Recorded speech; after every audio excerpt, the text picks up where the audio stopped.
نحمده ونصلي على رسوله الكريم أما بعد فأعوذ بالله من الشيطان الرجيم بسم الله الرحمن الرحيم رب اشرح لي صدري ويسر لي أمري واحلل عقدة من لساني يفقه قولي واجعلني وزيرا من أهلي اللهم فقهنا في الدين اللهم انفعنا بما علمتنا وعلمنا ما ينفعنا وزدنا علما اللهم سبحانك لا علم لنا إلا ما علمتنا إنك أنت العليم الحکیم۔ اس جو آیت ہے نمبر 3 اس کا جو لاسٹ پورشن ہے وہ میں دوبارہ پڑھنے لگی ہوں تاکہ ملک یمین سے ہم بات سٹارٹ کریں، ٹھیک ہے۔ فَإِن خِفْتُمْ أَلَّا تَعْدِلُوا، پھر اگر تمہیں ڈر ہو کہ تم عدل نہیں کر سکتے، فَوَاحِدَةً، تو ایک ہی، یعنی تو ایک ہی بیوی رکھو، او یا ما ملکت ایمانکم، یا جو تمہاری ملک یمین ہے، یعنی یا ان عورتوں کو، اس کا مطلب یہ ہے کہ ان عورتوں کو زوجیت میں لاؤ جو تمہارے قبضے میں آئی ہیں، ٹھیک ہے۔ ذالک ادنا اللہ تعولو، یہ زیادہ درست بات کے زیادہ قریب ہے اس سلسلے میں کہ نہ تم بے انصافی کرو، نہ تم جھکو، نہ تم بے انصافی کرو۔ مطلب یہ کہ جو ملک یمین ہے نا، یہاں پر یہ جو ترجمہ میں نے پڑھا ہے نا، یہ سنٹنس جو پڑھا ہے یہ تفہیم القرآن کے اندر لکھا ہوا ہے۔ اور ملک یمین کو زوجیت میں لانے کا کیا مطلب ہے؟ ملک یمین بیسکلی وہ عورتیں ہوتی تھی، وہ لونڈیاں جو کہ جنگ وغیرہ میں گرفتار ہوتی تھی نا۔ جنگ اب ایک جنگ ہوئی ہے، اس کے اینڈ پہ جو جنگ اگر ہار گئے ہیں کفار اور ان کی عورتیں، بچے، مرد جو کہ بچ گئے ہیں تو ان کے ساتھ کیا کیا جائے؟ یہ بھی نہیں کیا جا سکتا کہ ان سب کے سب کو مار دیا جائے، یہ ظلم ہوگا۔ ایسا ہوا ہے ہسٹری میں، لیکن جہاں پہ نیڈڈ تھا صرف وہاں پر ہوا ہے، یہ رول نہیں ہے، ٹھیک ہے۔ تو یہ بھی نہیں ہو سکتا کہ انہیں آزاد چھوڑ دیا جائے، کیونکہ وہ دوبارہ جمع ہو جائیں گے اور دوبارہ بدلہ لیں گے، دوبارہ جنگ کریں گے، ٹھیک ہے۔ تو یہ دونوں آپشنز فیزیبل نہیں تھے، تو اللہ تعالیٰ نے یہی آپشن دیا کہ ایسے لوگوں کو غلام بنا کر ہی رکھا جائے۔ تو یہ ایک سورس ہوتی تھی غلاموں کی پرانے زمانے میں۔ ایک غلاموں کی یہ سورس ہوتی تھی کہ کوئی نہ کوئی گفٹ کر دیتا تھا، جس کا آلریڈی غلام ہے نا یا لانڈی ہے، وہ دوسرے کو گفٹ کر دیتا تھا تو آپ کے پاس بھی غلام اور لانڈی آ گیا۔ دوسری سورس کیا ہوتی تھی؟ جنگیں، بس یہ دو ہی سورسز تھی۔ اس کے علاوہ آپ صلی اللہ علیہ وآلہ وسلم کے زمانے میں اس سے زیادہ اور کوئی سورس نہیں تھی کہ لوگوں کو زبردستی غلامی میں لایا جا رہا ہے یا زبردستی ان کی آزادی ختم کی جا رہی ہے، یہ کسی بھی اور وجہ سے ان کی آزادی ختم کی جا رہی ہے کوئی سزا دینے کے لیے، تو ایسا بالکل نہیں ہوتا تھا۔ صرف جنگوں کے جو لوگ ہوتے تھے ان کے لیے یہ ایک سولوشن تھا۔ اور اس پہ بات کرنے کا مقصد یہ ہے کہ جو سلیوری ایگزسٹ کرتی رہی ہے نا امریکہ میں یا ویسٹ میں، اس سلیوری کو یا غلامی کو ہمارے ہاں جو کانسیپٹ اللہ تعالیٰ نے دیا اس کے ساتھ کنفیوز نہیں کرنا چاہیے۔ ان دونوں کو آپس میں، اکثر لوگ جو اس کانسیپٹ پہ اعتراض کرتے ہیں نا، ان کا اعتراض کیا ہوتا ہے؟ ان کے مائنڈ میں یہ فریم ورک ہوتا ہے جو ویسٹ کرتا تھا۔ ویسٹ میں سلیوری کی ایون پکچرز بھی دیکھیں نا، جو ہمیں پکچرز ملتی ہیں،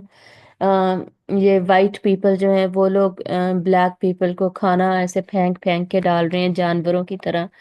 یا ان کی کمر پر چڑھے ہوئے کہ وہ ہمیں ایز اے وہیکل، گاڑی کی طرح ہمیں ادھر ادھر لے کر جائیں یا سائیکل کی طرح،